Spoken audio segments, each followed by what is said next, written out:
السلام علیکم ورحمت الله تعالی وبرکاته. حمید و مسلم وبعد. یو محترم ورور پوښتنه کړې ده چې یاره یو کس دی هغه د سقاوي والا نهی دی، نو د هغوی سره نکاح څنګه ده؟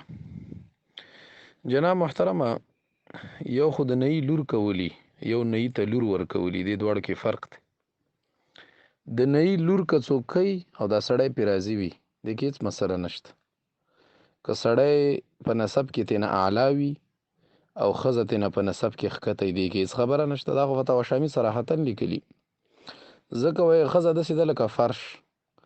نو هغه ستا خوښه ده که ځان ته قالینه فرش کې اچې، او که ځان ته کارپېټ اچې، که ځان ته د پلاستیک والا درۍ اچې، او که نه بس تشه ځمکه باندې کښېني، ستا خپله خوښه ده.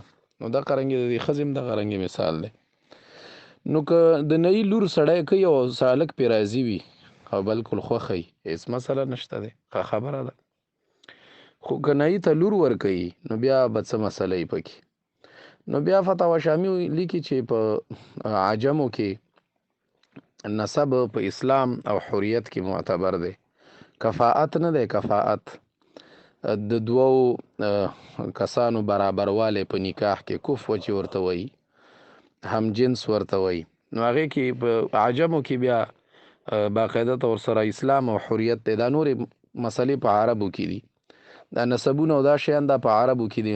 په عجمو کې اله معتبر دي چې هغوی داسې کسب کوي چې هغه کسب ډیر زیات بد ګڼلی کېږي. لکه دا تا چې نوم اخیستی دی، دا معن طور سره په پښتنو کې چې ډېر ښه نه ګڼلی کېږي. دا مسله باقاعده طور سره فتاوا عثماني 2 جلد 280 نمبر صفحه کې ذکر کړي، کتاب النکاح کې. فتاوا شامي حواله هم را نقل کړي. واما فی العجم فتعتبر حریتا و اسلاما. په عجمو کې حریت او اسلام شرط دی. که یو غلامي او بل حری، نو بیا پکې کفاءت شرط.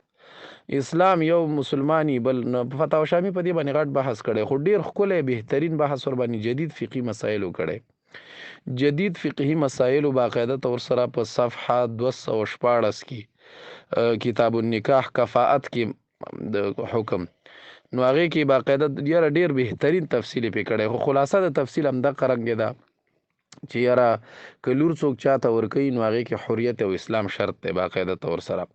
او یا که داسې کسب دوی کوي چې هغه ډېر زیات سپک ګڼلی کېږي، نو بیا هلته پکې دغه شته کفاءت. دغه رنګې دا مسله فتاوا دارالعلوم زکریا هم ذکر کړې، 3 جلد صفحه 615 کتاب النکاح ولایت اور کفاءت.